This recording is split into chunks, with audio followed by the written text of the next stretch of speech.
ایک اور نام ہے بہت امپورٹنٹ، حسین مدنی صاحب کا، جو جمعیت العلماء ہند میں صدر بھی تھے، وہ انہی نے گاندھی جی کو ہندوستان میں بلایا. یہ بہت کم لوگ جانتے ہیں.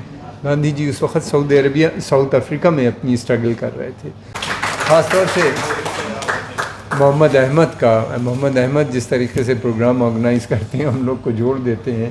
ان کی کوالٹی بہت زبردست ہے. اور سماچار جو ان کا چینل ہے، اس سے یہ لگاتار ملک و قوم کی خدمت بھی کر رہے ہیں، اور ان کا بہت بڑا رول ہے. اتنی کم عمر میں انہی نے جس طریقے سے آگے آئے ہیں، یہ بہت، اور میں نے ان سے اچھا رپورٹر نہیں دیکھا ہے اردو میں. اتنی جلدی انہوں نے رپورٹنگ سیکھی، اور اتنی اچھی رپورٹنگ یہ کرتے ہیں کہ بہت کم ہوں گے ان کے مقابلے میں. Thank you Ahmad.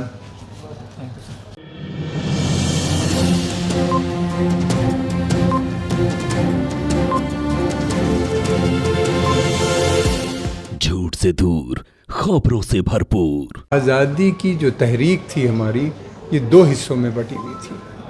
ایک تو 19 سینچری کی تھی، جس کے اندر 1857 اور اس کے بعد جو حالات ہوئے، اور دوسری جو تھی وہ 20 سینچری کی، جو گاندھی جس کو 1857 اور اس کے بعد کی جو، یا اس سے پہلے یا اس کے بعد کے جو موومنٹ تھا، اس کے بارے میں بہت کم لکھا جاتا ہے، بولا جاتا ہے. لیکن اس میں بہت، جتنی قربانیاں اس پیریڈ میں دی گئیں، میں نہیں سمجھتا کہ کسی بھی ملک نے کہیں بھی دنیا میں اپنی آزادی کے لیے اتنے لوگ مرے ہوں. 1857 میں اکیلے کہا جاتا ہے کہ ارے بھائی کروڑوں سے، 1 کروڑ سے کہیں زیادہ لوگ مرے تھے، جو اب فیگر آ رہی ہے. اور پھر اس کے علاوہ اس میں جو لوگ تھے ان کا ہم نام بھی بھولتے جا رہے ہیں. اس کے اندر بہت لوگ تھے، بہت امپورٹنٹ لوگ تھے جنہوں نے اپنی قربانیاں دی، اور بڑے بے لوث تھے. علماء کا ایک بہت بڑا طبقہ تھا جو اس کے اندر جڑا ہوا تھا، اور یہ وہ طبقہ تھا جس نے بے گناہ مارے گئے. کوئی شہر ایسا نہیں بچا تھا شہر کے اندر کہ کوئی ایسے نیم کے یا بڑے پیڑ جو تھے بچے نہیں تھے جس پہ لوگوں کو لٹکا کے مارا نہیں گیا تھا. اگر چوک کے اندر 50 پیڑ ہیں، اس زمانے میں پیڑ کافی تھے، سڑکیں پتلی تھیں، تو 50 پہ کم سے کم 50 لوگ ایک دن میں لٹکا دیے جاتے تھے. گھر والوں کو پتہ نہیں تھا کہ کون ہے. نسل کشی کر دی گئی تھی، ان کی نسلیں ختم کر دی. کچھ لوگ بھاگ کے ان کے بچے لے کے چلے آئے. الہ آباد کے قاضی صاحب تھے جہاں سے میں بلانگ کرتا ہوں، ان کے خاندان، ان کی آیا جو تھی، ان کے ایک بچہ تھا چھوٹا، اس کو لے کے بھاگ کے آ گئی تھی اور ایک مکان میں اپنے ساتھ رکھا تھا. وہاں سے نسل چلی، ان کو بعد میں پتہ چلا. یہ حالات سے بڑی مشکل کا دور تھا. اس دور سے بہرحال بھارت نکل کے باہر آیا. پھر اس کے بعد ایک نیا دور شروع ہوا، ماڈرن پیریڈ، جس کے اندر اسٹرگل ہوئی کہ ہم democracy, rule of law, secular government بنائیں گے. گاندھی اور نہرو جی اس میں کافی آگے تھے. وہ اکیلے نہیں تھے، ان کے ساتھ سردار پٹیل بھی تھے، اور پھر اس کے علاوہ اور بہت سے لوگ تھے. اور بادشاہ خان بڑا نام تھا، خان عبد الغفار خان جن کو ہم کہتے ہیں، ان کی قربانیاں. پھر اس کے بعد پنجاب جو ادھر چلا گیا پارٹیشن کا، اس میں بہت لوگ تھے. یہ لوگ افسوس ہوا، اور یہ اسٹرگل ایک نئے فیز میں تھی. اور اس میں بعد میں ڈویژن بھی ہو گیا، ڈیوائڈ اینڈ رول، جس کی طارق بھائی نے ابھی بات کی تھی. پالیسی جو انگریزوں نے اڈاپٹ کی، اس میں ہندو مسلم ڈیوائڈ بڑھا، اور پاکستان کا موومنٹ شروع ہو گیا. اور اس موومنٹ نے ہم کو بانٹ دیا 2 حصوں میں. اس موومنٹ کا سب سے زیادہ نقصان اگر کسی کا ہوا تو میں سمجھتا ہوں مسلمانوں کا ہوا، جو سب سے زیادہ انہوں نے سفر بھی کیا.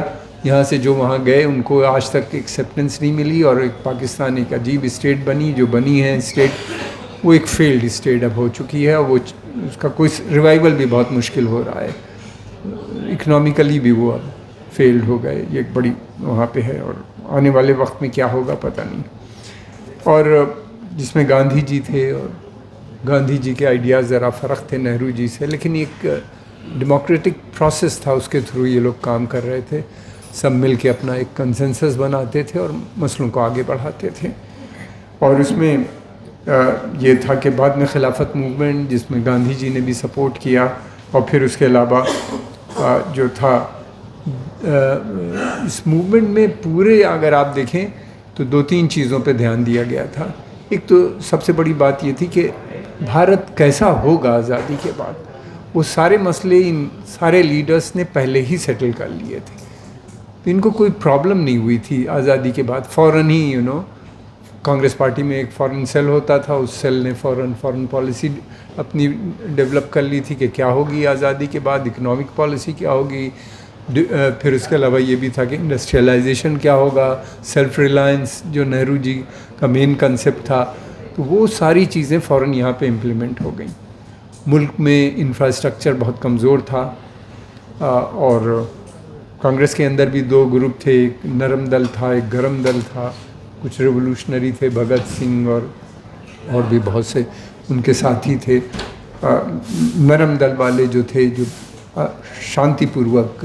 ایک سب سے بڑا میسج جو اس موومنٹ نے دیا وہ یہ تھا کہ اسٹیٹ جو ہے انگریز اور اسٹیٹ جو ہے وہ اتنی پاورفل ہے کہ اس کے ساتھ آپ آرمڈ اسٹرگل کے ذریعے آپ اس کو نہیں ہٹا سکتے.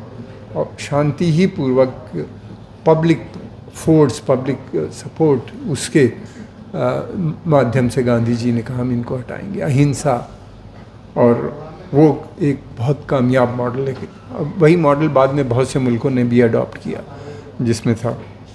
اور اسی پیریڈ میں ایک اور نام ہے بہت امپورٹنٹ، حسین مدنی صاحب کا، جو جمعیت العلماء ہند میں صدر بھی تھے. وہ انہی نے گاندھی جی کو ہندوستان میں بلایا. یہ بہت کم لوگ جانتے ہیں.